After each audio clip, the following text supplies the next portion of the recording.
Those who survived did so by developing their ingenuity and patience to the extreme human limits. One of their secret weapons, since Dien Bien Phu, the venerable bicycle, is now being pressed into the service of reconstruction. Each one is designed to carry half a ton of supplies for up to 500 miles. And when the American bombers had gone, the paddies would come alive with small groups of mostly women and children who swam pontoons into place to keep the convoys moving south, then dismantled them and hid them before sunrise. All life went underground. Whole factories, schools, hospital wards and operating theaters. The same ingenuity and determination exist today, but I suspect these will not be enough to rebuild their country, and unless Vietnam gets the technology she now craves, irrigation schemes such as this will be all for nothing.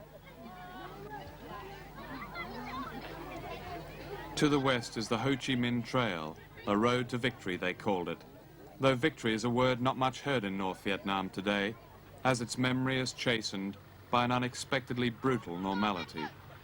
In the villages from here to the mountains, people are now living on the brink of famine. Rice is being rationed to just 6 pounds per person per month. That's less than even Bangladesh. The reason stems from 2 crop failures and the sudden grafting of the alien economies of the North and South.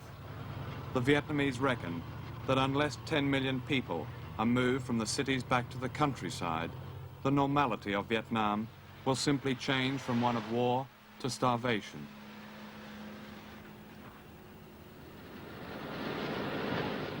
This is Route 1, running south from Hanoi to Saigon. That was known in wartime as the Street of No Joy. It was a nickname shared with equal good reason by the guerrillas who depended on its convoys and by the American pilots who blitzed it. And this river marks the 17th parallel, which divided North and South Vietnam. The line was arbitrary and was set by the Geneva Conference on Indochina in 1954, when the then U.S. Secretary of State, John Foster Dulles, the high priest of the Cold War, decreed that communism was to stop here, and his client state in Saigon was to be preserved at all costs. For a decade, thousands of U.S. Marines dug in the demilitarized zone just south of here, with orders not to go an inch forward. In 1967, I flew here and spent some time with them, and the helicopter that brought me was blown up in the mud as it tried to take off again. Such were the appalling conditions of war. 6 months of mud, 6 months of dust.